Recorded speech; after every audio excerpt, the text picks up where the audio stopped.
Hello, magandang hapon sa inyong lahat, mga men. So, meron tayong pag-uusapan ngayon. Dapat gabi to eh. Paranormal nga, di ba? pero, pero sige, umaga na natin pag-uusapan. Ano ba ito? So, ito yung video, no? I-debunk ko daw. Sige, panoorin nga natin to.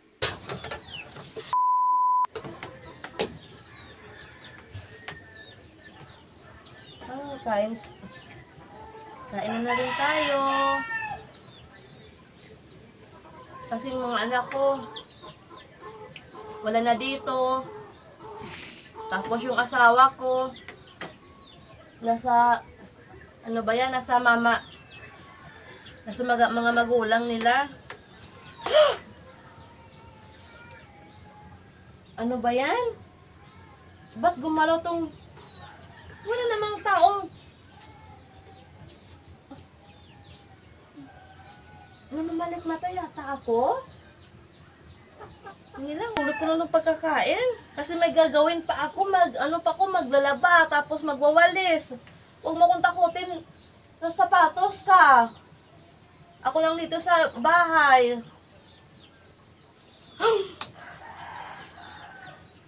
Ito narinis na? Wala namang...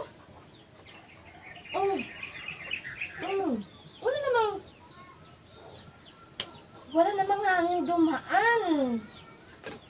Eh, paano to gumalaw pag hangin? Kasi mabigat ng sapatos. Hindi to gumalaw. Ano ba yan? Mga sapatos kayo, ha? Huwag mo akong tatakutin, ha? May gagawin pa ako pagkatapos kong kumain.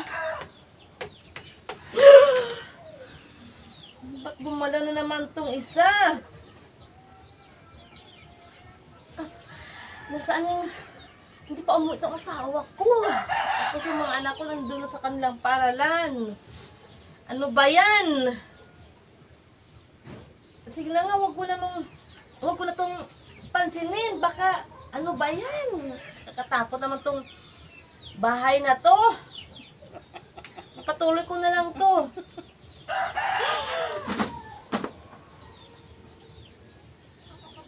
Gumalaw na naman.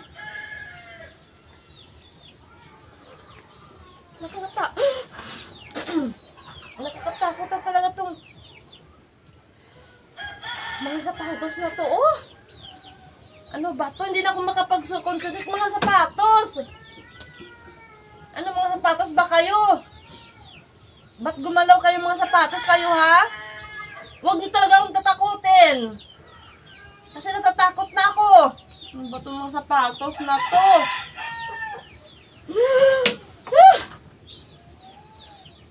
Lumapit na sa akin.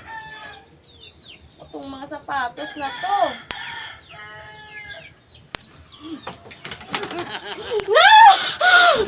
Ano ba itong mga sapatos na to? Ba't gumalaw to? Yeah! Kuya! Oh, ano bang nangyari? Bakit gumalaw itong mga sapatos Nakangiti pa si kuya, oh. na to? Pinagtripan na naman itong to. Kawadir ito, lubid. Oh. Wala talagang ibang ginawa itong tao na to. Hindi, alam mo, okay, Sa prank mga kawander, prank lang yun. okay lang yung okay lang yung ginawa nyo. Ang problema, umpisa pa lang, alam agad na peke. 'Di ba? Alam agad na peke. Tuturuan ko kayo. Dapat, ang konsepto ng prank, no, mga ate tsaka mga kuya, dapat, una, hindi namin alam na peke. 'Di ba? Ganun ang konsepto ng prank eh. Kumbaga, clueless kami, akala namin, oh, totoo. Tapos biglang, it's a prank, may, may tali. Kaya lang, umpisa pa lang, alam na namin na peke. Tuturuan ko kayo, gumawa ng believable na video na ganito. Unang-una kasi, sa setup pa lang ng video nyo, sa framing pa lang, sinasama mo na agad yung sapatos. So, meaning, may mangyayari na talaga dito sa part ng frame ng video na to. Binigyan nyo na ng space eh. Okay lang sana kung si ate yung nasa gitna. Pangalawa, yung positioning ng camera nyo. halatang ganyan na agad. I mean, halatang tinutok mo na sa pangyayarihan nung paglalakad. Tsaka walang matinong normal na ganyan ang posisyon ng camera. Ang camera maaring nakatutok lang dapat kay ate, di ba? Pangalawa, yung monologue ni ate nakaka-distract. Halatang peke talaga. Ang totoong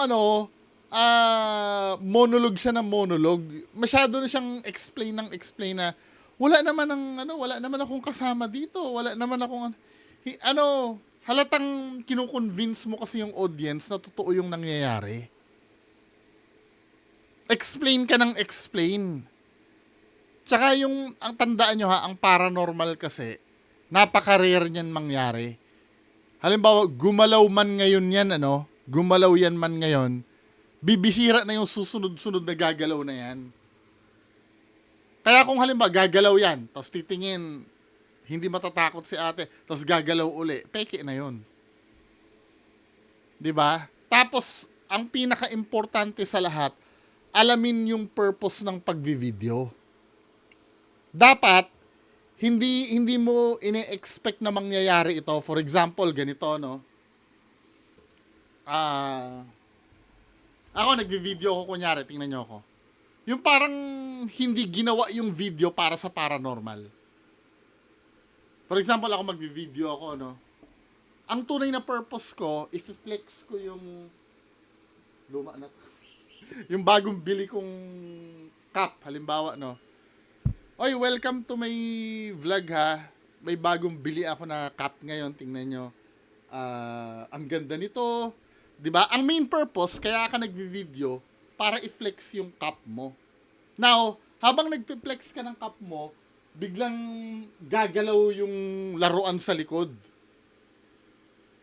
Tapos biglang matitigilan ka. Gumalaw. Ibig sabihin, yung pagkaka-capture ng paranormal mo, candid o hindi sinasadya. Kasi kung halimbawa, ganito, no? Wala naman ako sasabihin sa inyo, nagbi-video lang ako. Tapos biglang gumalaw yung laruan sa likod. Tapos biglang magugulat ako, gumalaw. Parang, anong purpose ba't ako nag-video? Para abangan na gumalaw to? Doon agad, peke na agad yun. Acting na agad yun. Alamin nyo muna dapat yung mga elements ng kung paano maging convincing yung ginagawa nyong video. Hindi yung Kaya, yung nagpakita na si kuya, no? Pero to be fair naman, hindi ko ine-expect na aamin kang prank. Kasi nakita ko dito, tumatawa na yung kasama mo. Yeah! Kuya! Oh, ano bang nangyari? Ano ba? Ba't gumato mga sapatos na to? Diba? Pinagtitrip pa nila matungto. Kawander ito, lubid, oh. Una talaga. Wala na eh. Although natawa kami dahil tumatawa ka, Kasi ine-expect namin na hindi ka aamin. Umamin ka. Yun lang yung pinaka-plot twist nun. Pero kung sasabihin mo na na-convince kami na totoo yan, tapos biglang mamamangha kami na prank pala, wala eh. 'Di ba? Dapat alamin mo muna yung art ng paggawa ng video na ganyan. Dapat laging dapat candid lang, hindi siya may secondary purpose lang yung may makita na paranormal. Pero kung gagawa ka ng video para lang sa paranormal, no? Okay lang sana kung nag-ghost hunting ka. Kasi yun naman talaga main goal eh, maghanap ng multo eh. Pero kung halimbawa sa bahay, bigla ka nagtanim ng camera na kakain lang ako mag-isa, ako lang mag-isa dito sa bahay. Tapos biglang gagalaw, yung sapatos gumalaw, wag mo naman akong takutin. Wala akong kasama dito. Defensive pa eh, no? Anyway, proceed tayo sa next video. Ano ito? Mangkanor Incorporated. Tingnan natin ano to. Oy, TV Patrol to. Nang kakopyright tong TV Patrol eh. ano natin. Medyo ayusin natin. Yan. Sa isang dorm sa Sampaloc, Maynila, umuupa ang 4 na babae, kabilang isang accountant. Mahigpit ang bilin ng kanilang landlord na bawal magpapasok ng lalaki sa kanilang banyo. Pero minsan may nakigamit ng banyo at sinita ng landlord ang accountant. Nagtaka ang accountant kung paano nalaman ng landlord kayong wala namang ibang tao doon nang minsang maki-CR ang bisita niya. Dito na nagduda ang tenant at sa tulong ng isang cellphone app, na-discovering may nakakabit na camera sa likod ng wall clock sa loob ng banyo. Pag pinatay daw po yung ilaw sa buong room and tinapat yung cellphone or na flash with flashlight, makikita daw po doon na may magbiblink ng red. Nagsumbong ang biktima sa pulis na agad naman tinanggal ang hidden camera. Pinag-aralan ng pulis ang wiring sa lugar at doon natunto ng isang VHS player na may kasamang 2 VHS tape. Puno ito ng mga video ng babaeng nakahubad, naliligo at may nakaupo pa sa inidoro.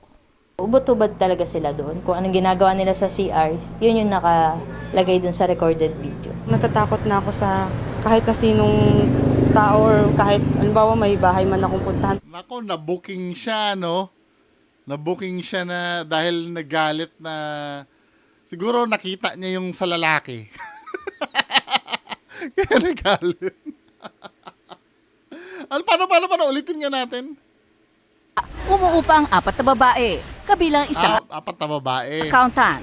Mahigpit ang bilin ng kanilang landlord na bawal magpapasok ng lalaki sa kanilang banyo. Pero minsan Sa banyo lang bawal magpapasok na lalaki. may nakigamit ng banyo at sinita ng landlord ang accountant. Nagtaka ang accountant kung paano nalaman ng landlord kayong wala namang ibang tao doon nang minsang maki-CR ang bisita niya. Dito na nagduda ang tenant at sa tulong ng isang cellphone app, na-discovering may nakakabit na camera sa likod ng wall clock sa loob ng banyo. Pag pinatay daw po yung ilaw sa buong room and tinapat yung cellphone, Dapat babae lang pala yung makikita niya, no? or na flash with flashlight, makikita daw po doon na may magbiblink ng red. Nagsumbong ang biktima sa pulis na agad naman tinanggal ang hidden camera. Pinag-aralan ng pulis ang wiring sa lugar at doon natunto ng isang VHS player na may kasamang 2 VHS tape. Puno ito ng mga video ng babaeng nakahubad, naliligo at may nakaupo pa sa inidoro. Ubot-ubad talaga sila doon. Kung anong ginagawa nila sa CR, yun yung nakalagay doon sa recorded video. Natatakot na ako sa kahit na sinong tao or kahit halimbawa may bahay man akong puntahan. Arestado ang 69 na taong gulang na suspect na dating presidente Mukhang luma na tong video. Kasi hindi pa binablurred yung mukha ng ng suspect eh. Ay, na taong gulang na suspect. ilang taon na? Arestado ang 69 na taong 6 na pot siyam. Magsi-70 na si Lolo. gulang na suspect na dating presidente ng senior citizen sa kanilang barangay. Inamin niya na 15 babae ang nasa video. Pero libangan lang daw niya ito. Libangan. Hindi ko po, ma'am. Hindi pa ako sa inyo magsisinungaling.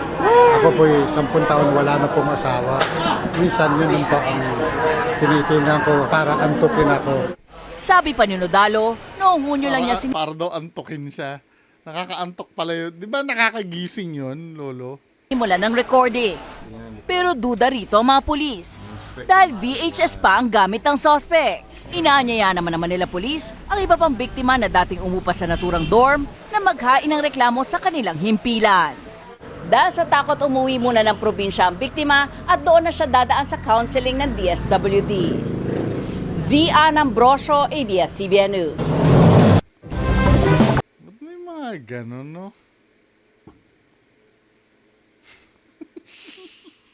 Ano ba yun?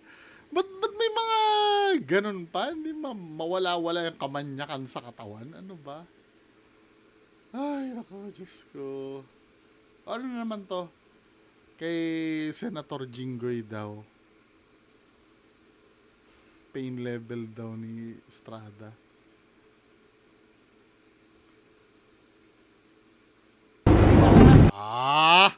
Nakaano na si si Senator Jinggoy May ano na siya sa paa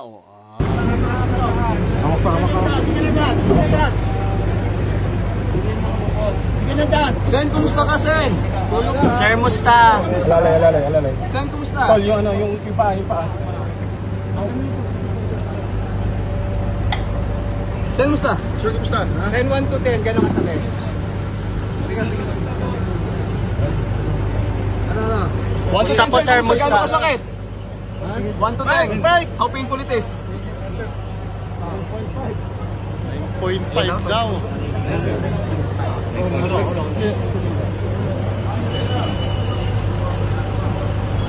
na nag-aahit si Senator Jinggoy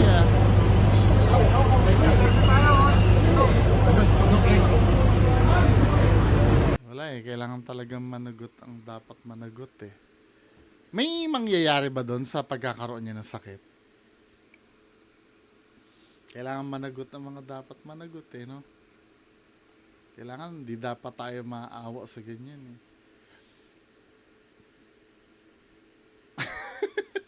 BJMP, nilinaw na hindi nadulas sa banyo si Senator Jinggoy Estrada. Ay, nako. Anyway, so yan lang muna yung pag-uusapan natin ngayong hapon. Magandang hapon sa inyong lahat. Bye-bye.